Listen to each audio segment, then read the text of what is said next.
आकाशवाणी मुंबई केंद्र. सप्तसोपान या प्रकल्पाविषयी डॉक्टर शुभा थत्ते यांची नेहा खरे यांनी घेतलेली मुलाखत आता आपण ऐकूया.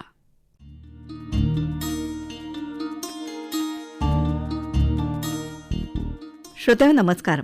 आपल्या घरामध्ये वडीलधारी माणसं असली की त्यांचा एक आधार घराला असतो. परंतु आजकाल घरं छोटी झालीत आणि त्यामुळे आपल्या घरातले आजी आजोबा कदाचित आपल्या घरात राहत नाहीत पण जवळपास असतात. या ज्येष्ठ मंडळींच्या एकत्र राहत असताना किंवा स्वतंत्रपणे राहत असताना सुद्धा काही मानसिक समस्याही निर्माण होतात. कधी एकटेपणा वाटतो. तर या सगळ्याचा विचार करून इन्स्टिट्यूट फॉर सायकोलॉजिकल हेल्थ या संस्थेच्या वतीने सप्तसोपान हा प्रकल्प गेली काही वर्ष राबवला जातोय. त्या संदर्भात आपण माहिती घेणार आहोत सुप्रसिद्ध मानसशास्त्रज्ञ डॉक्टर शुभा थत्ते यांच्याकडून. नमस्कार. नमस्कार. डॉक्टर शुभा थत्ते ह्या इन्स्टिट्यूट फॉर सायकोलॉजिकल हेल्थ या संस्थेच्या संस्थापक विश्वस्त आहेत आणि 50हून अधिक वर्ष त्यांना मानसशास्त्रज्ञ म्हणून कार्याचा अनुभव आहे. IPH ही संस्था खरं तर संपूर्ण महाराष्ट्रभर किंबहुना देशभर सगळ्यांना परिचित अशी आहे आणि वेगवेगळ्या वयोगटातल्या व्यक्तींच्या मानसिक समस्या सोडवण्यासाठी सातत्याने प्रयत्नशील असते. तर डॉक्टर शुभा थत्ते यांनी या विषयावर विपुल लेखन केलेलं आहे. वर्तमानपत्रातून सातत्याने त्या लिहित होत्या काही वर्ष आणि शिवाय काही रुग्णांना आधार देणं, मानसिक त्यांना धीर देण्याचं काम त्यांनी केलेलं आहे. सप्तसोपान या संकल्पनेपासून आपण सुरुवात करूया. काय सांगाल मला? खरं तर सांगायचं तर हे करावीशी मला इच्छा झाली. मी एक सदर चालवत असे घरकुलमध्ये ज्येष्ठ लोकांच्या समस्या. म्हणजे ती लोक पत्र लिहायची आणि माझ्याकडे हे पाठवायचे आणि त्या पत्रांना मी उत्तरं देत असे. आता त्या पत्रांना उत्तर देताना माझं असं लक्षात आलं की ज्येष्ठ नागरिकांच्या समस्यांमध्ये भावनिक समस्या खूप असतात. म्हणजे पैशाची आजकाल फार लोक अपेक्षा करत नाही मुलाबाळांकडनं. त्यांची सोय केलेली असते त्यांनी. पण तरी नातेसंबंधांमुळे तयार होणाऱ्या खूप समस्या त्याच्यात असतात. अच्छा. त्यामुळे मग मी असं ठरवलं की नक्की त्या समस्या की त्यांच्या नेमक्या समस्या कशा प्रकारच्या आहेत आणि काय आहेत ह्या समजून घेणं आवश्यक आहे. आणि माझ्याकडे येणारे जे क्लायंट होते त्याच्यात सुद्धा गेल्या 15-20 वर्षामध्ये सिनियर सिटीझनचं प्रमाण खूप आहे. त्यामुळे त्याच्यात सुद्धा त्यांच्या समस्या वेगवेगळ्या असायच्या. त्यामुळे मी ठरवलं की ह्याचा अभ्यास करणं गरजेचं आहे. आणि म्हणून 2013 साली मी चतुरंग पुरवणीमध्ये अवघे पाऊणशे वयमान म्हणून लेख लिहिला होता. आणि त्या लेखामध्ये मी मेन्शन केलं की मला सेज नावाचा प्रोजेक्ट करते मी. सेज म्हणजे सॅटिस्फाईड एजिंग. तर त्याच्यासाठी त्याच्यावर काम करण्यासाठी व्हॉलंटियर मला पाहिजे, कारण हा काही पेड प्रोजेक्ट नाही आहे. त्यामुळे मला बऱ्याच लोकांची उत्तरं आली, अगदी नागपूर रत्नागिरीपासून, की आम्हाला व्हॉलंटियर म्हणून काम करायला आवडेल, स्वयंसेवक म्हणून पुढे आले. स्वयंसेवक. तर ती पाहणी करण्यासाठी मी एक 13-14 पानाचा फॉर्म तयार केला होता आणि त्याच्यात सगळ्या प्रकारचे प्रश्न होते. खास करून इमोशनल रिलेटेड बरेच होते. त्यामुळे असा सेन्सस सारखा फॉर्म नव्हता. तुम्हाला तो त्या लोकांशी संवाद साधून नंतर भरायला पाहिजे होतं. त्यामुळे मग त्यांना ट्रेन करणं आवश्यक होतं की तुम्ही कशा प्रकारे भरायचा फॉर्म. अच्छा. त्यामुळे मी म्हणजे IPH मध्ये 2 सेशन घेतली ट्रेनिंगची, 7 दिवसाची, 10 ते 5. मग त्याच्यात लोकांशी रॅपो कसा साधायचा, ते प्रश्न उत्तरं देतील ती त्या फॉर्मच्या फॉर्मॅटमध्ये कशी भरायची, हे सगळं सांगायला मी 2 ट्रेनिंग घेतलं. तसंच नाशिकला 2 दिवस घेतलं, पुण्याला पण 2-3 वेळा घेतलं आणि मग त्या व्हॉलंटियर्सना फॉर्म दिले भरण्यासाठी. आता हा सगळा डेटा जवळजवळ 1.5 वर्षांनी माझ्याकडे आला. म्हणजे मोठा सर्वे झाला हा. लोकांचा डेटा मिळाला. आता अर्थात आपल्याला तो काही रिप्रेझेंटेटिव्ह म्हणता येणार नाही, कारण जे व्हॉलंटियर होते ते जे त्यांच्या आजूबाजूच्या ओळखीच्या लोकांबरोबर वाचक जे होते त्यामुळे साहजिकच तो आपल्याला सर्वच सिनियर सिटीझनचा रिप्रेझेंटेटिव्ह डेटा असं म्हणता येणार नाही. पण जो मिळाला त्याच्यामधनं जी माहिती मी गोळा केली त्यातल्या आता काही माहिती मी माझ्या ज्या उद्देशासाठी गोळा केली होती त्याच्यावरती पेपर लिहिले मी, वेगळे सायंटिफिक पेपर. पण 2 महत्वाच्या खूप गोष्टी माझ्या लक्षात आल्या. तुम्ही म्हणालात सॅटिस्फाईड एजिंग ना? सॅटिस्फाईड एजिंग म्हणजे समाधानी वृद्धत्व, निरामय वार्धक्य ज्याला आपण म्हणतो तसं टाईप. तर त्या अर्थाने जो डेटा मिळाला त्यातल्या 2 गोष्टी मला खूप खटकल्या की ही सगळी मंडळी सुशिक्षित नोकरी करणारी होती, बहुतेक नोकरी करणारे होते. रिटायर झाल्यानंतर त्या सगळ्या डेटा म्हणजे त्या 500 लोकांपैकी 10% पण लोक जेमतेम अशी होती की काहीतरी करतायत. हो, क्रियाशील आहेत. हां, आणि करणारा म्हणजे काय, सोसायटीचा सेक्रेटरीज, म्हणजे कुठलंही बौद्धिक काम त्यांच्या हातून होत नव्हतं. आणि जेव्हा तुम्हाला बौद्धिक काम काही मेंदूला नसतं, तेव्हा साहजिकच तुमच्या मेंदू हळूहळू तो गंजायला सुरुवात होती.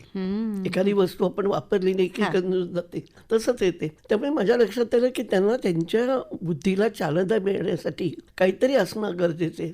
आता आपण अल्झायमर डिमेन्शिया हा जो आजार बघतो, हो, विस्मरणाचा हा, आजार, विस्मरणाचा आजार, स्मृतिभ्रंश, तर त्याच्यामधले जे अनेक फॅक्टर्स आहेत, म्हणजे त्याचे कारणातले, अजून त्याला कारण तसं कोणी शोधू शकलं नाही, पण कारणापैकी जे फॅक्टर्स आहेत त्याच्यामध्ये काही लोनलीनेस आहे आणि तुम्हाला काही स्टिम्युलेशन नाही मेंदूला, हा पण आहे. त्यामुळे मग ठरवलं त्या दृष्टीने आपल्याला काय करता येईल की आपण ज्येष्ठ नागरिकांना एकत्र आणून त्यांना काही न्यूरोसायकोलॉजिकल म्हणून आम्ही आमच्या सेंटरला न्यूरोसायकोलॉजिकल नर्चरन्स सेंटर असं म्हणतो. अच्छा, सप्तसोपान उर्फ न्यूरोसायकोलॉजिकल नर्चरन्स सेंटर. म्हणजे काय की हे सिनियर सिटीजनचे क्लब्स वगैरे असतात तसं नाही. तिथे येण्यातला हेतू काय आहे की तुमच्या मेंदूला चालना मिळणाऱ्या गोष्टी मिळाल्या पाहिजे. आणि शास्त्रीय संशोधन असं दाखवतं की कुठल्याही वयामध्ये माणूस काहीही शिकू शकतो. आणि उलट तुम्ही आयुष्यभर न केलेली गोष्ट जर 60 नंतर शिकायला सुरुवात केली तर तुमच्या मेंदूमधल्या बऱ्याचशा सेल्स या ऍक्टिव्हेट होतात. म्हणजे एकीकडे असं वाटतं की अमुक एक वयानंतर अभ्यास काही कुठच्याही गोष्टीचा करायचा म्हटला, नवं शिकायचं म्हटलं, आपल्याला आठवणार नाही, ही एक भीती असते ज्येष्ठांना. आणि दुसरा विचार असतो काय करायचं शिकून. हो, तेही आहे. हा फार मोठा विचार असतो आपल्या इथे. तर इथे आपल्याला हे बघायचं की मला काही त्या परीक्षा द्यायच्या नाहीत, काही करायचं नाही, पण माझा जर 2 तास वेळ खूप चांगला जात असेल, बरोबर मला मित्रमैत्रिणी भेटत असतील एकाच आवडीच्या, कारण तुम्ही ते वेगवेगळी जी सेशन्स आहेत ती सगळी काही तुम्ही अटेंड नाही करत, तुमच्या आवडीप्रमाणे करणार. बरं, त्यामुळे साहजिक बाकीचे अटेंड करणारे पण त्या आवड असलेलेच असणार. पण सप्तसोपान हे नाव काय आहे बरं? सप्तसोपान असं की तुमच्या आयुष्याच्या 60 पायऱ्या पूर्ण होऊन तुम्ही पुढच्या पायरीत पाऊल टाक, 7व्या पायरी, त्या दृष्टीने सप्तसोपान त्याचा अर्थ.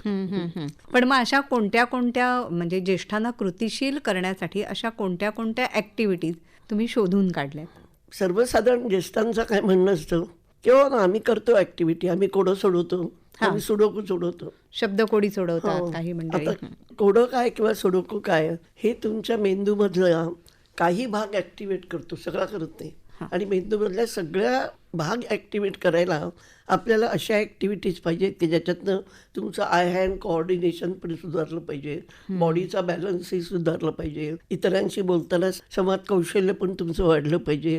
आत्ताच्या काळात सॉफ्ट स्किल्स ज्याला म्हणतात ती सगळी आवश्यक आहेत आणि ते तुम्ही त्या वेळात पण शिकू शकता. नाही तर तुमच्या उमेदीच्या काळामध्ये ते तुम्ही वापरली पण असतील, नाही असं नाही, पण जेव्हा तुम्ही वापरायचं थांबता त्यावेळी त्याच्यावरती परिणाम व्हायला सुरुवात होते.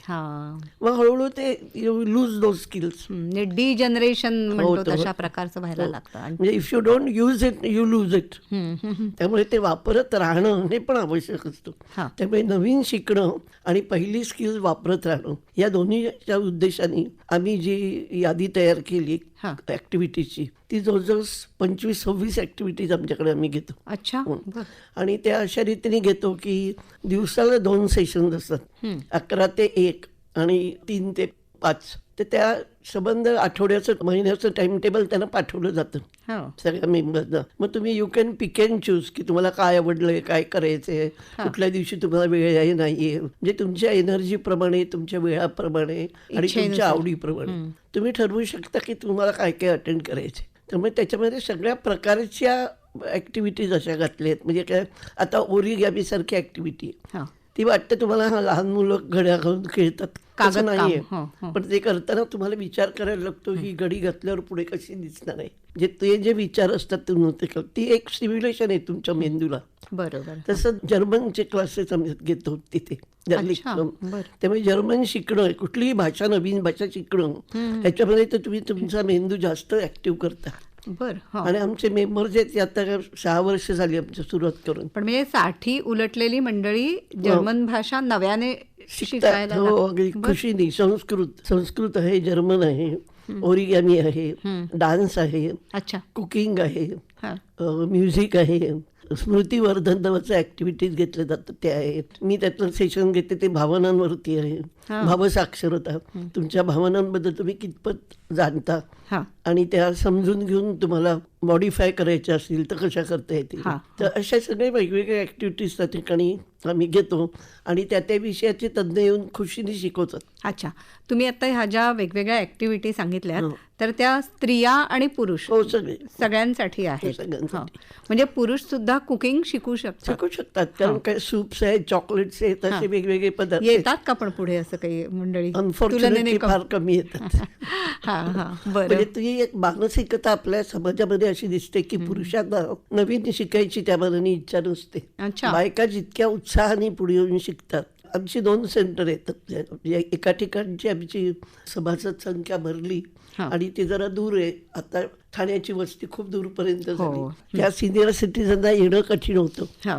त्यामुळे त्या भागामध्ये वसंत विहार या भागामध्ये आम्ही आणखीन एक सेंटर चालू केलं आणि तिथे पण 70 एक मेंबर्स आहेत. अच्छा. हो. बरं. म्हणजे ह्या ठिकाणी आमचे 120 पर्यंत आहेत जो तिथे 70 आहेत. पण तिथलं वसंत विहार सेंटर आहे त्या ठिकाणी आधी बायका यायला सुरुवात झाली आणि नंतर 2-4 महिन्यामध्ये त्यांचे जोडीदार पण ते पण जॉईन झाले. अरे वा. बरं. हं.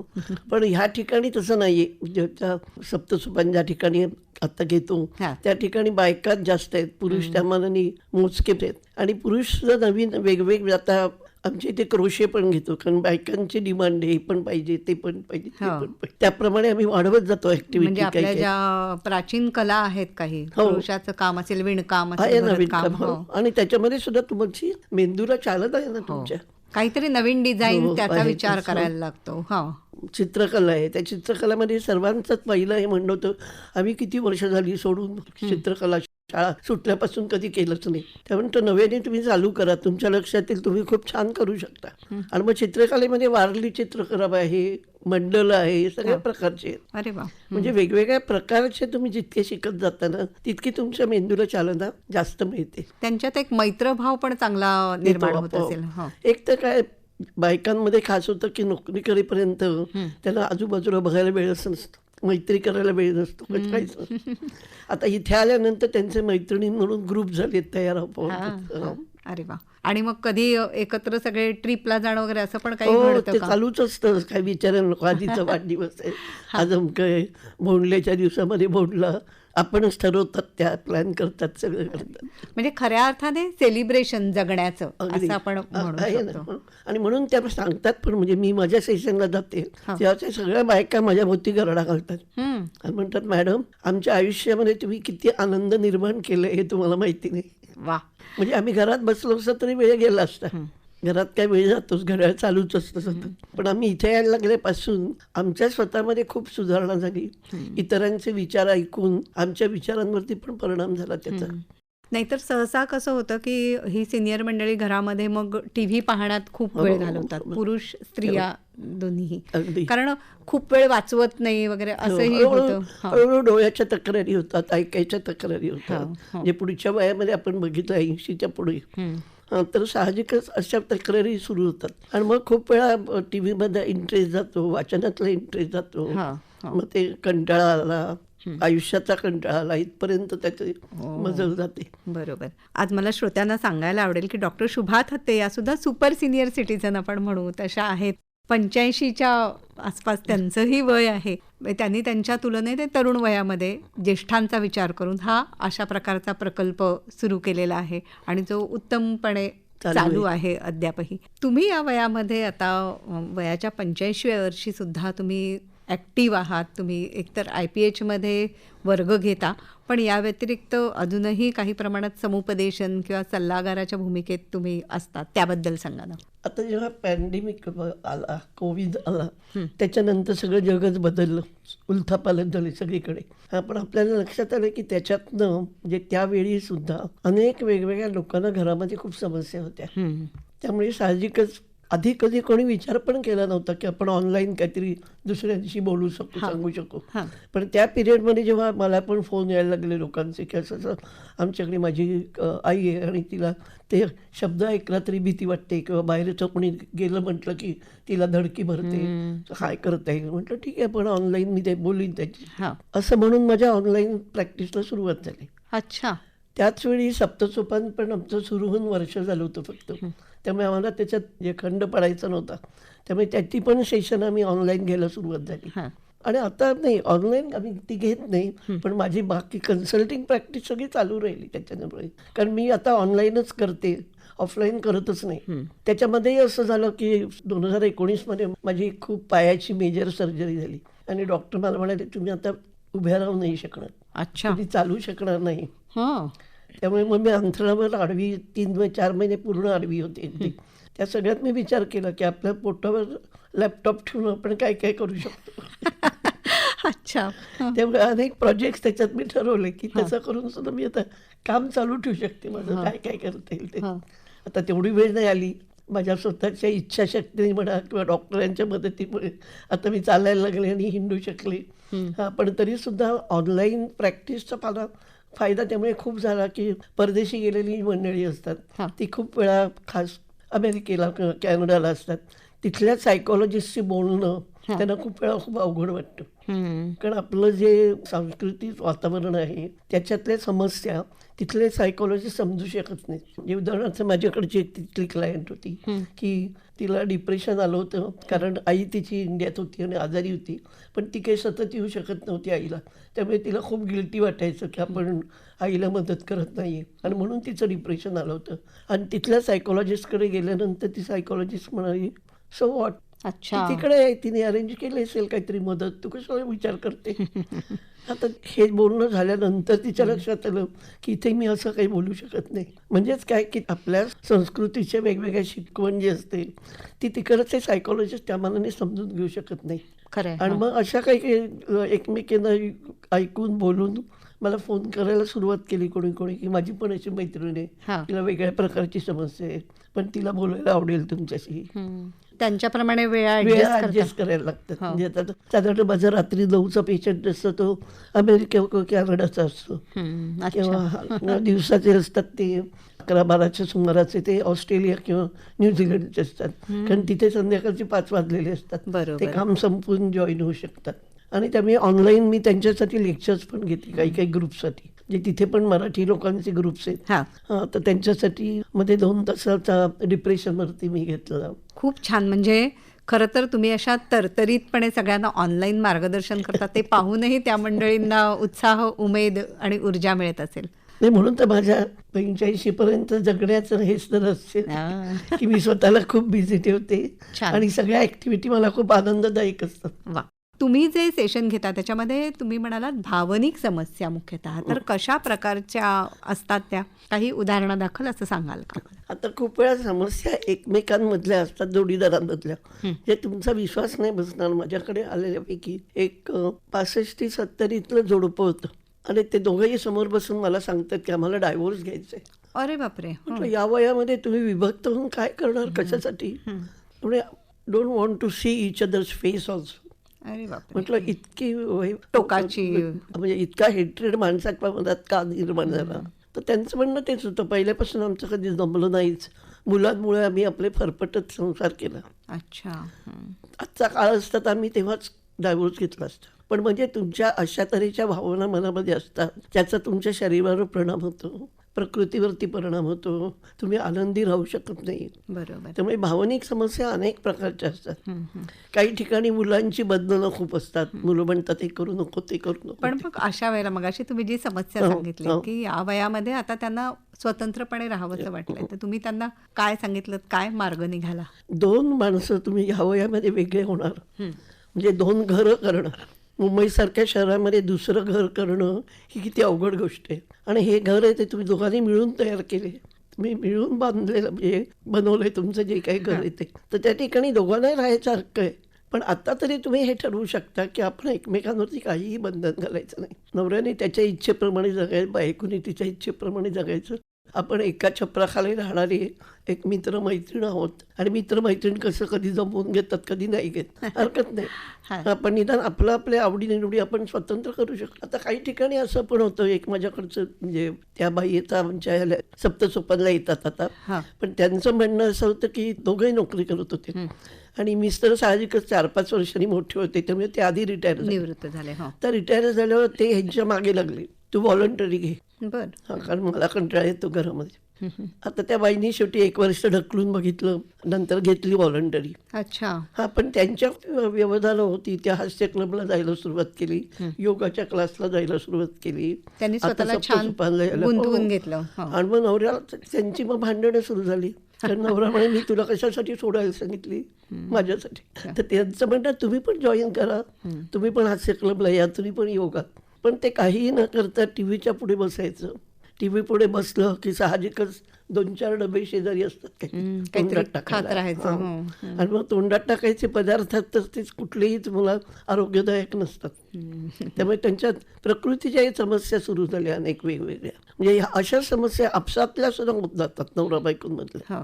आणि मुलांच्या बाबतीतल्या काही? मुलांच्या बाबतीत खूप वेळा अशा असतात की दोघांपैकी एक जण कोणतरी मुलाची बाजू घेत असलं की त्या दोघांमध्ये वाद दुरावा निर्माण होतो की तू त्याची बाजू घेतेस. आता जर समजा आई मुलाला समजून घेत असेल की त्याला अमुक गोष्ट करायला आवडते, आपण दुर्लक्ष केलं पाहिजे. आणि जर नवरा ते ऐकून घेत नसेल तर साहजिकच त्यांच्यामध्ये दुरावा निर्माण होतो.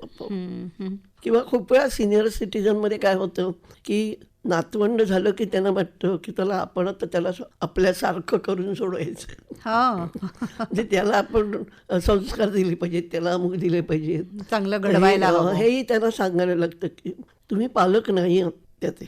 बरोबर. तुमच्या मुलावर सुद्धा तुमचा अधिकार नाही, जे तुम्ही त्या नातवावरती काय अधिकार दाखवू शकणार. त्यामुळे त्यांना त्यांच्या पद्धतीने वाढवू दे. तुम्हाला काही गैर वाटलं तर त्यांच्याशी इंडिव्हिज्युअली तुम्ही बोलू शकता. भालं महाबळांचं पुस्तक याच्यावरचं आलं होतं, आजी आजोबा आधार की अडचण. तर म्हणजे आजी आजोबांचा आधार झाला पाहिजे, पण खूप ढवळाढवळ पण नाही करता कामा. बरोबर. बरोबर. आणि जेव्हा तुम्ही इमोशनली खूप इन्व्हॉल्व्ह व्हायला लागता की तुम्हाला मग बघवत नाही ते नातवंड अशी वागली, हे कपडे घातले, अमुक केलं, हे म्युझिक ऐकतायत, अमुक करतायत, किंवा ते त्यांच्याच खोल्यांमध्ये बसून राहिले. आजकाल घराघरांमध्ये संवाद कमी होणं ही सुद्धा फार मोठी समस्या आहे. आणि त्यामुळे आमच्या सप्तसोपानचे मेंबर आलेले पण सांगतात की घरात आम्ही कोणाशी काय बोलायचं आम्हाला कळत नाही, पण इथे येऊन आम्ही भडाभडा बोलतो. कारण नवरा बायको जरी एकत्र असले घरामध्ये तरी किती बोलणार, किती विषयांवर. आणि आवडीनिवडी खूप वेळा वेगळ्या असतात. बरोबर फिरायला गेले तरी सुद्धा ते एकमेकांशी एक वाक्य बोलत नाहीत. पण जाणीवपूर्वक हा संवाद वाढवायला हवा. आणि कुठलाही कधीही संवाद हा तुमच्या मनातला मळमळ बाहेर काढून टाकायचा एक मार्ग आहे. त्यामुळे खूप तुमच्या मनात काही साचलेले असतात, त्या तुम्ही मैत्रिणीशी बोलू शकता, बरोबरच्या माणसाशी बोलू शकता. याचा अर्थ तुम्ही कायम दुसऱ्याची तक्रार करता असं नव्हे, पण आपल्याला एखादी गोष्ट नाही कळली, खटकली, ती आपण समोरच्या माणसाला सांगू शकत नाही, पण ती आपण दुसरीकडे सांगितली, त्याच्यावर काही मार्ग शोधत नाही. दुसरी व्यक्ती तुम्हाला काही सांगणार नाही काय कर, पण तुम्हाला बोलल्यावर सुद्धा बरं वाटतं खूप वेळेला. त्यामुळे अशा तऱ्हेचा संवाद साधणं हे खूप महत्त्वाची गोष्ट आहे. कधी असं घडतं का की काही वेळेला या ज्येष्ठांच्या मुलांशी बोलावं लागतं, असं झालंय का? नाही, फारच असं, कारण शक्यतो आम्ही त्या व्यक्तीने समस्या आणली ना तर त्यांनी स्वतः कशी निवारण करायची हे बघतो. बरं. आम्ही त्याच्यामध्ये जाऊन त्या मुलांनी कसं वागलं पाहिजे हे सांगायचं आपलं काम नाही, पण मुलं अशी वागतायत तर तुमच्या हातात काय काय ऑप्शन्स आहेत आणि त्यातल्या त्यात उपयुक्त ऑप्शन काय काय तुम्ही शोधू शकता, हे मार्गदर्शन करणं आवश्यक असतं. की समजा मुलगा किंवा सून अशी वागत असतील तर तुम्हाला नाही पटत, मग ते तुम्ही कशा रीतीने त्यांच्यापर्यंत पोचवू शकता. जर तुम्ही समजून घेऊन पोचवलं तर ते सुद्धा बदल करायला तयार असतात. म्हणजे असं काही नाही की नवीन पिढी बदलायला तयार नाही, ते तयार असतात खूप वेळेला, पण खूप वेळा गैरसमज एकमेकांमधले झाले की ते वाढत जातात. मग माणसं एकमेकांबद्दलच्या ठाम धारणा काही वेळेला तयार करतात. कारण सासूची धारणा काय असते की बाहेर आलेली मुलगी आहे, हिला मला माझ्या घरची करून सोडवायची. आता ती जर 25-26व्या वर्षी लग्न होऊन आली तर तोपर्यंत तिच्यावर काहीतरी संस्कार झालेले आहेत ना, ते काही बदलणार नाही तसे. बरोबर. त्यामुळे ह्या तडजोडी ऍडजस्टमेंट ज्या आहेत त्या प्रत्येक घरामध्ये कराव्याच लागतात. बरोबर. भावनिक समस्या सोडवण्यासाठी सुद्धा मला वाटतं सप्तसोपानच्या ज्या ऍक्टिव्हिटीज आहेत वेगवेगळ्या त्याच्यामध्ये हे ज्येष्ठ नागरिक गुंतले तर अधिक सोपं होत असेल ना. नाही, कारण मी जी आता भावसाक्षरता म्हणून मी जी सदर गेली 6 वर्ष घेते तर त्याच्यामध्ये सुद्धा आम्ही हेच बोलतो म्हणजे सांगते मी त्यांच्याशी बोलताना की अशी समस्या असेल तर तुम्ही काय करू शकता, हां. किंवा अशी समस्या माझ्याकडे आली तर मी त्या व्यक्तीला काय सांगते. हम्म. त्यामुळे खूप वेळा त्यांची स्वतःची मतं त्यांना व्यक्त करता येतात, त्या आजूबाजूची त्याच्याबद्दल काय मतं आहेत. कारण खूप वेळा आपल्याला आपल्या मतांना कोणीतरी व्हॅलिडेट करायला लागतं, हां. तर तिथे ते व्हॅलिडेशन नसतं. दुसरा माणूस आपलं पण व्यक्त करतो, पण तुम्ही विचार करायला तरी सुरुवात करता की मी हाच विचार बरोबर मानला, इतके मानत होते, पण नाही, याच्या पलीकडचे आणि 4 विचार पण असू शकतात. जे तुम्हाला वेगळा विचार करायला लावणं हा सुद्धा त्याच्यातला एक खूप महत्त्वाचा भाग आहे. या सप्तसोपान वर्गाला मिळणारा प्रतिसाद हा सातत्यपूर्ण कितपत असतो? म्हणजे काही महिने येऊन नंतर बंद होणं वगैरे असं घडतं की कसं? नाही, अजून तरी आमचा अनुभव नाही आहे. म्हणजे ज्यांनी 6 वर्षापूर्वी जॉईन केले हां. त्यातले कोणीही नावं काढलेलं नाहीत. अरे वा. बरं. फक्त बऱ्याच जणांची मुलं परदेशी आहेत, त्यामुळे परदेशी गेलं तर ते 2 महिना 1.5 महिने, पण ते पण त्यांचं आल्यावर होतं की आम्हाला कधी एकदा येतो आणि सप्तसोपान चालू होतं असं वाटतं. म्हणजे तिथे कारणापरत्वे जातात, काहीतरी सुनेचं बाळंतपण असेल, नातवाचं ग्रॅज्युएशन असेल काहीतरी. पण मग आता असे 100 आजी आजोबा एका वेळेला समजा जर आले तर किती किती जणांचे गट करता, कसं नाही, असतं? आता हे जरी एवढे मेंबर असले तरी एका सेशनला 35च्या वरती लोक येत अच्छा, नाहीत. हां. कारण त्यांच्या आवडीनिवडी वेगवेगळ्या असतात ना. त्यामुळे त्याप्रमाणे ते मॅनेज करता येतं आपल्याला. कुकिंग सारखं सेशन आहे, त्याला काही सगळे लोक येत नाहीत, ज्यांना इंटरेस्ट आहे तेवढेच येणार. बरोबर. आपल्या आपल्या आवडीनुसार हा, त्यानुसार येतात. आणि ह्या सप्तसोपांमध्ये आल्यानंतर त्यातून मिळणारा आनंद आणि त्यांच्या मानसिक समस्या काही प्रमाणात कमी होणं याला कशी मदत होते, असे काही अभिप्राय तुमच्यापर्यंत येतात का? येतात ना, कितीतरी येतात.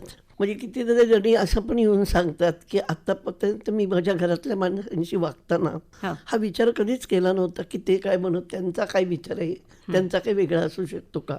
तर इथे आल्यापासून आमच्या लक्षात आलं की दुसऱ्या माणसांची वेगळी मतं सुद्धा आपण कशी स्वीकार करू शकतो, हा त्यातला महत्त्वाचा. आणि साधी गोष्ट आहे, वयस्कर माणसं जेव्हा घरात राहतात आणि काही करत नसतात तेव्हा साहजिकच त्यांच्या डोक्यात इतका गुंता असतो की बाबा 2 वर्षापूर्वी ती माझ्याशी असं वागली होती, 5 वर्षापूर्वी माझी नणंद मला असं म्हणाली होती, आणि त्या गोष्टी घोळत राहतात मग डोक्यात, नको त्या आठवणी. नको त्या आठवणी. आणि मग त्याच्या म्हणजे आपण काय म्हणतो, घरामध्ये अडगळ कधी कुठे असते, एक बेसिनच्या खाली असते, गॅलरीच्या कोपऱ्यात असते, ओट्याच्या खाली असते. म्हणजेच काय की जी जागा रिकामी आहे तिथे अडगळ होते. मग तसंच आपल्या मेंदूच आहे, आपल्या मेंदू रिकामा राहिला की अडगळ वाढत जाते. पण तुमचा मेंदू जर बिझी असेल काही करायला, अधिक म्हणजे तुम्ही घरात असलात तरी तुमच्या डोक्यात हे विचार आहे की बा 11च्या सेशनला मला जायचं आहे आणि तिथे मला काहीतरी छान मिळणार आहे, तर साहजिकच मग बाकीचे असलेल्या विचारांकडे तुम्ही लक्ष पण देत नाही. सामाजिक कार्यामध्ये सहभागी होणारे ज्येष्ठ सुद्धा आजूबाजूला पाहायला मिळतात. खूप आहेत. हो हो, आमच्याकडे जे वेगवेगळे प्रोजेक्ट्स आहेत त्याच्यावर काम करणारी बरेच जण 60च्या पुढची पण आहेत. अच्छा, त्यांनी पद्माशीत सुरुवात केली व्हॉलंटियर म्हणून काम करायला आणि अजून ते करतायत. मला वाटतं समाजशील असणं, समाजामध्ये मिसळणं ही सुद्धा ज्येष्ठांसाठी फार आवश्यक गोष्ट आहे. जे आपल्याला काही ठिकाणी दिसतं ना की काही काही ज्येष्ठ जाऊन मंदबुद्धी मुलांच्या शाळेमध्ये काम करतात किंवा डेफबंड मुलांच्या शाळेमध्ये काम करू शकतात. तर साहजिकच ते त्यांच्या आठवड्यातून अगदी 2 तास ठरवले त्यांनी किंवा 3 तास 4 तास, तर ते खूप आनंदाचे क्षण असतात त्यांच्यासाठी. आपण दुसऱ्यांसाठी काही करतोय, मदत करतोय, जाऊन त्यांना वाचून दाखवतोय, आपण कोणाच्या तरी उपयोगी पडते. हे किती मोठं. आणि आमच्या या ग्रुपमध्ये सुद्धा कोणी एखादी आजारी असेल काय असेल, लगेच बाकीच्या तिची चौकशी करतात, जाऊन तिला मदत पाहिजे असेल डॉक्टरकडे पोचवायला वगैरे तरी करतात. अरे वा. म्हणजे साहजिकच हा जो सहवेदनाचा भाग आहे ना तो त्यांच्यामध्ये वाढत जातो. त्याच्यामुळे माणसाचं आयुर्मान एकतर वाढलेलं आहे, त्यामुळे ज्येष्ठांची संख्या सुद्धा वाढलेली आहे आणि म्हणूनच आपल्याला दीर्घकाळ ऍक्टिव्ह राहण्यासाठी कधीपासून तयारी करायला हवी, आपल्या मेंदूला कधीपासून तयार करावं. तर म्हणून मगाशी आपण जे बोललो ना त्या आमच्या डेटावरनं मी एक निरामय वार्धक्य नावाचा 2 तासाचा कार्यक्रम प्लॅन केला. आणि तो IPH मध्ये मी दर 2 महिन्याला 3 महिन्याला करत असते, सिनियर सिटीजनसाठी आणि जे नॉट सो सिनियर आहेत अशांसाठी, म्हणजे 50 ते. तर 50 ज्यांच्या कसं त्यांच्यासाठी काय की त्यांच्या घरात ज्येष्ठ मंडळी आहेत त्यांच्याशी कसं वागावं, बरं, आणि 50 मध्ये तुम्ही तुमच्या रिटायरमेंटची तयारी कशी करा आणि काय करा. कारण तुम्ही वयाच्या 60व्या वर्षी तुम्ही एका दिवशी रिटायर झालात तर तर दुसऱ्या दिवशीपासून तुमच्याकडे दिवसाचे कमीत कमी 8 ते 10 तास रिकामे मोकळे असतात आणि त्याच्यात काय करायचं हे तुम्ही जर ठरवलेलं नसेल तर मग हळूहळू म्हणजे तुमची प्रवृत्ती ते तसेच आळशीपणाने घालण्यातच जाते. म्हणून त्याची तयारी आपल्याला 50शीपासूनच पाहिजे. काहीतरी छंद लावणं, काहीतरी काम हातात घेणं, किंवा आठवड्यातून मी 3 तास अमक्या अमक्या संस्थेमध्ये जाऊन काम करतो, जे मला रिटायर झाल्यावर वाढवता येईल. तर अशा रीतीच्या वेगवेगळ्या ॲक्टिव्हिटी, एखादं वाद्य शिकायला सुरुवात करतो. तर 50शीत मी वाद्य सुरू केलं, पण मला आत्ता खूप वेळ नाही आहे, पण मी ते चालू ठेवलं आहे. तर मग निवृत्त झाल्यावर मी त्याला आणखीन वेळ देऊ शकतो. बरोबर. आणि सगळ्यांना काही त्याच्यातनं अर्थार्जन हा हेतू नसतो काही. हां.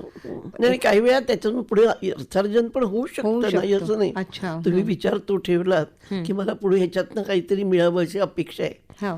तर त्या दृष्टीने सुद्धा तुम्ही तयारी करू शकता. हां. म्हणजे आता एखादं वाक्य तुम्ही वाद्य तुम्ही शिकलात तर 60च्या पुढे जर वर्ष 1.5 वर्ष तुम्ही आणखीन त्याच्यात प्रगती केलीत तर तुम्ही त्याचे क्लास घेऊ शकता, शिकू शकता. असे वेगवेगळे उपाय आपल्या मेंदूला छान कृतिशील ठेवण्यासाठी हे करायला हवेत. आणि वयाच्या 50शीतच आपण पुढचा विचार करायला हवा, कारण आता 90-95 वर्षापर्यंतचं आयुष्य हे आपल्याकडे आहे. 100पर्यंत जाणारी मंडळी आहेत. बरोबर. तर त्यामुळे पुढचा जवळजवळ जेवढा आपला पहिला टप्पा 50 वर्षांचा झालाय तर पुढचा जवळजवळ तेवढा आहे तेवढा हल्ली. असू शकणार आहे. तर त्यामुळे अशा प्रकारचे हे सप्तसोपानसारखे प्रकल्प आहेत. सगळीकडे व्हायला पाहिजे. हां. आणि माझ्याकडे अशा वेस्टर्न सबबच्या काही बायका आल्या होत्या, त्यांना सुरू करायचं होतं. हां. त्यांना पण मी म्हटलं आम्ही तुम्हाला सगळी मदत करू. त्यांनी पण सुरू केलंय त्यांच्या जोगेश्वरी भागामध्ये. हां. तुम्ही स्वतः मानसशास्त्रज्ञ याच्यामध्ये आहात आणि याशिवाय काही समुपदेशक आणि शिक्षक असे सगळे आहेत का? अशी टीम किती जणांची आहे तुमची?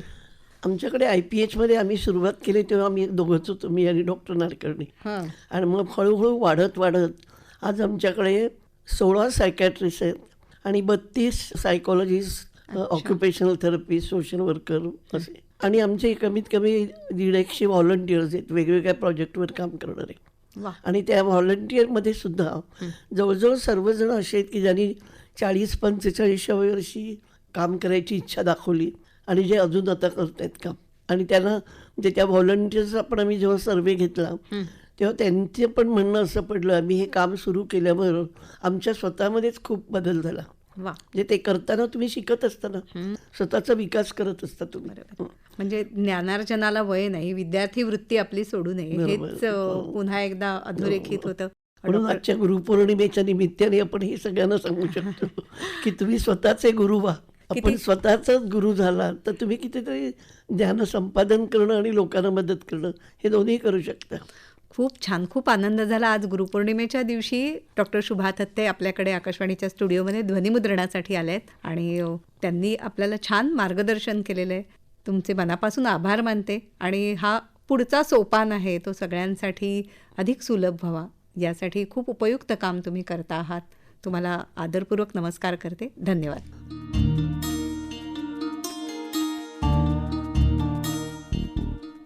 मंडळी, आत्ताच आपण ऐकत होतात सप्तसोपान या प्रकल्पाविषयी डॉक्टर शुभा थत्ते यांची नेहा खरे यांनी घेतलेली मुलाखत. ही आकाशवाणीच्या मुंबई केंद्राची निर्मिती होती.